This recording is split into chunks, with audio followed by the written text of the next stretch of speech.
Hello and welcome to Finding Something More to Talk About. I'm Nancy Wrench, your host. Today's guest is Irma Gonzalez, a retired parole agent turned caregiver, notary, and community advocate.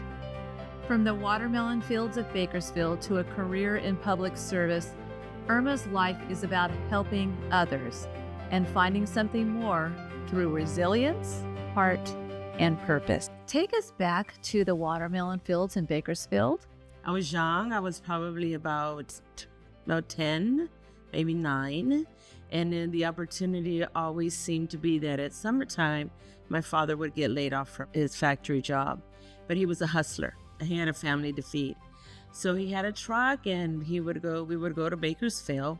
At that time, we lived in Carson. We would go to Bakersfield. Oh, you traveled Yes, we there. You didn't traveled. live there. No, we Well, didn't. you know that I was born in Bakersfield. No, I didn't know Yes, that. and it is and always will be near and dear to my heart. Yes, and it is for mine because that's where I think a lot of who I am comes from. Yeah. So we would go on the truck. It would be my 2 brothers that were younger than me and my father and I.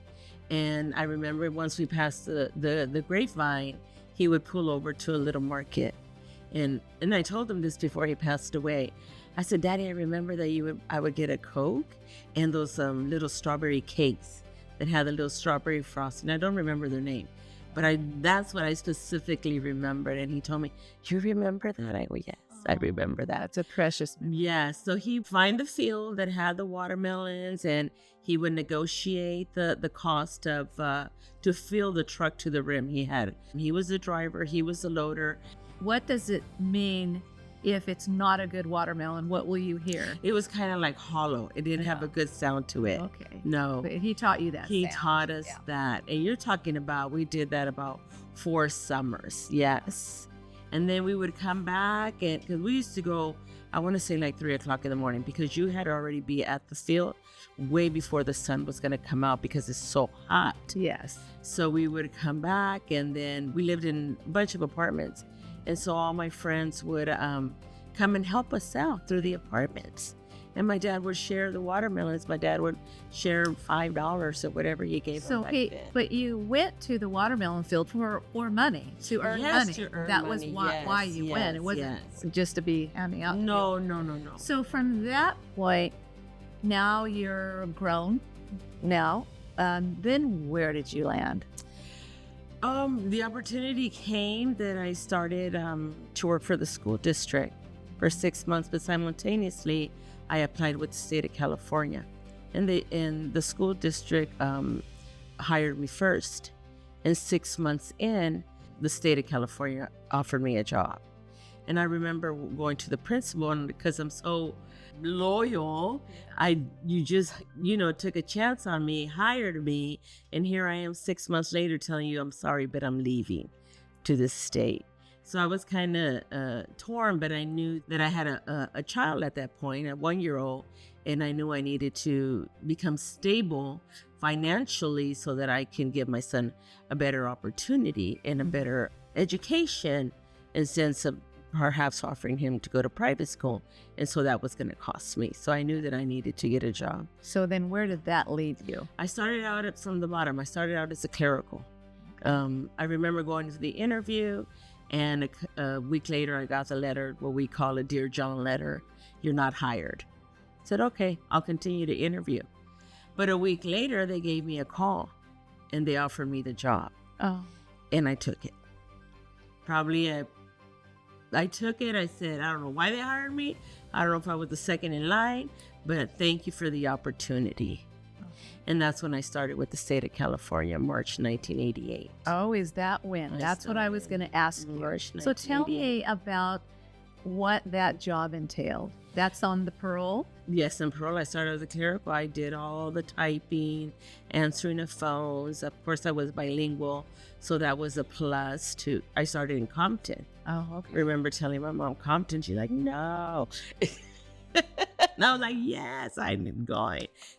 15 minutes from my house because I live in Long Beach. It was different. It was challenging. Actually, I hadn't finished my associate's degree, so English is my second language. So I learned a lot. I learned, is in the sense of what we read, in the sense of what we typed. My English started, getting better. And then my great mentor friend, came into my life, and she took me under her wing. She said, "You're going to go back to school. You're going to apply for every job that you qualify for, and you let them tell you no." And I was like, "No, yes, you are." And I did. She pushed me. I went back to Long Beach City College, finished my associates.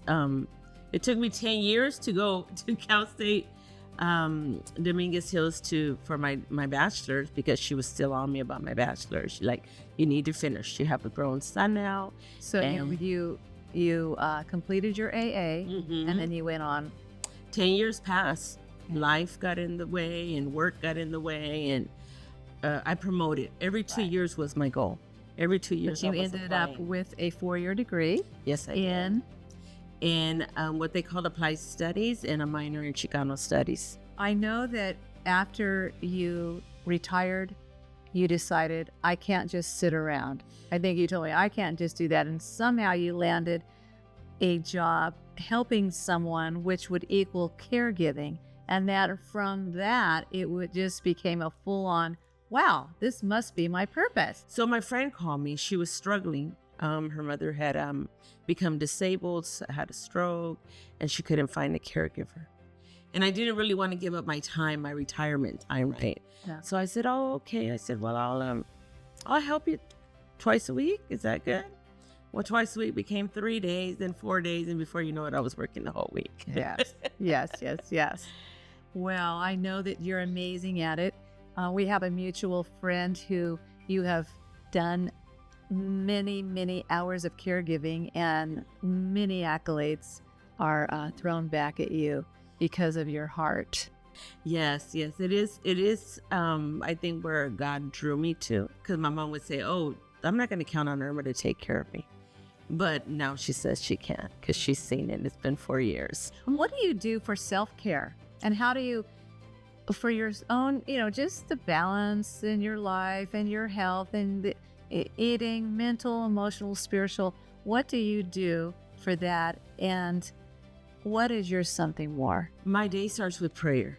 I have my prayer corner in my room, and that's where my day starts. That's where I draw my strength from.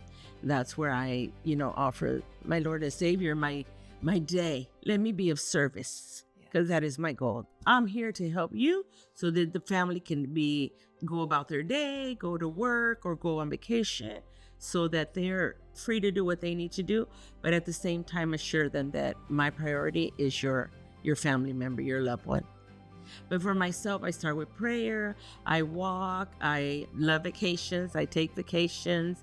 I do health spas. I love to read. I'm not much of a TV person, but I'm more of a reader. Those are the stuff, downtime, quiet time. Those are for me. So that appears to me to be your finding something more, your caregiving, right? Yes, it is. I find a lot of happiness here. It's actually a blessing to be able to, the wisdom that you get from the people that I caregive for. These are people that have lived a lifetime. I've been blessed with my oldest one being in her 90s, and what you take from them is a gift. Are there any funny stories that you can say to kind of have a little chuckle? The funny part is when they start losing their hearing, and you say something, and then they say something totally different. That I just told the family that I help right now. I said, I'm going to start writing it down, because I chuckle, because I say, "Oh, look, the dog's outside," and they'll come off with something totally different, and it's hilarious. But no, I enjoy each and every one that I have been able to be a part of their lives. Well, they're very lucky and fortunate and blessed to have you. Thank you. Till next time, remember, there's always something more to talk about.